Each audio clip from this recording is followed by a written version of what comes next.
Did the deadliest pandemic in human history start with a medieval act of biological warfare?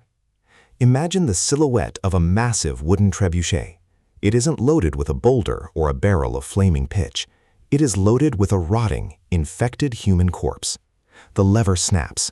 The body launches into the sky, arcing over a towering city wall. The year is 1346. The mighty Mongol Golden Horde has besieged the wealthy Genoese trading port of Kaffa, located on the edge of the Black Sea. But this isn't a typical medieval battle. Kaffa is a fortress. It is protected by impenetrable, concentric double stone walls. The Mongol cavalry cannot break in. The Italian merchants cannot break out.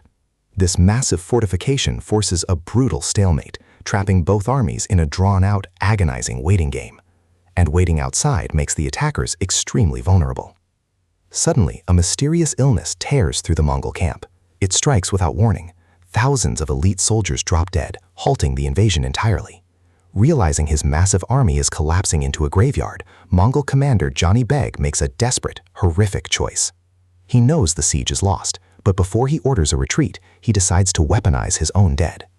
According to a famous 14th century chronicle by Gabriele de Mussi, the Mongols turn their siege engines into delivery systems for disease. They rain infected bodies down upon the trapped Genoese merchants. Mountains of dead crash into the narrow city streets. The defenders are trapped in a nightmare of psychological terror and an intolerable, suffocating stench.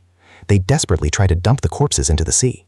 The Italians believe this horrifying bombardment is what infects their city, but modern science reveals a different reality. Epidemiologists note that dead bodies do not effectively spread flea-borne bubonic plague. The true vectors aren't falling from the sky, they are scurrying on the ground. Unseen, flea-infested rats simply slip through the siege lines, breaching the stone walls with ease. Once those rats get inside, the magnificent walls that protected Kaffa suddenly become a sealed tomb. The sickness spreads like wildfire. The merchants realize they must run or die. In a blind panic, terrified survivors abandon the city. They scramble onto their sleek galleys and push out into the dark waters of the Black Sea. They think they have escaped the nightmare, but they are unknowingly carrying the world's deadliest stowaways below deck.